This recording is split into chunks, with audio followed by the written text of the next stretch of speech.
చాలు, అనుభవించే శాపం చాలు. ఇప్పటికే ఇదిగో నీ పరిస్థితి తారుమారుగా మారిపోయింది కదా, లే, నువ్వు లేచి బలిపెట్టే కదా. అప్పుడు అంటాడు, నాకు ప్రత్యక్షమైన దేవుని దగ్గరికి వెళ్తా ఉన్నాను. యేసయ్య కృప కలుగును గాక. కనుక ప్రియమైన వాళ్ళరా, ఏ రోజైనా సరే, ఎప్పుడైనా సరే దేవునితో నీవు చేసుకున్న నిబంధన ఉంటుంది. దేవునితో నువ్వు మాట్లాడిన మాటలు ఉంటాయి. దేవునితో నువ్వు మొక్కుకున్న ఆ మొక్కుబడులు ఉంటాయి. అవి ఆలస్యం చేయకుందురు గాక. అర్థమవుతుందా? వెంటనే వెంటనే వెంటనే నువ్వు దాన్ని చెల్లించగలిగే స్థితిలోనికి రాగలిగారు. అర్థమవుతుందా? ఇప్పుడు అన్నా చూడండి, మందిరానికి వెళ్ళింది, అన్ని రోజులు ఆమె ఎప్పుడు అంత భారంగా ప్రభు దగ్గర అడిగినట్లుగా లేదు.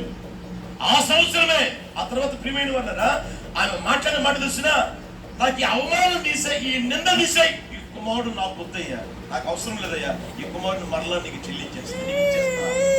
హల్లెలూయా. ఆ తర్వాత మనం గమనిస్తే కుమారుడు పుట్టడం జరిగింది. పాలు విడిచిన దినముందు తీసుకుని వెళ్ళి చెప్పండి దేవునికి అప్పగించేసేసి, ఇక నా ఇంటికి రాకూడదు, నువ్వు అక్కడే ఉన్నారు. హల్లెలూయా.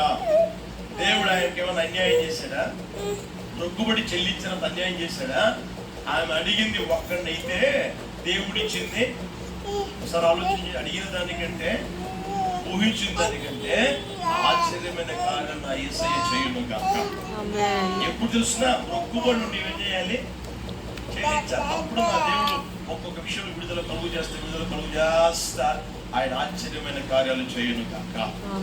హల్లెలూయా, హల్లెలూయా. మీరు చూస్తారా?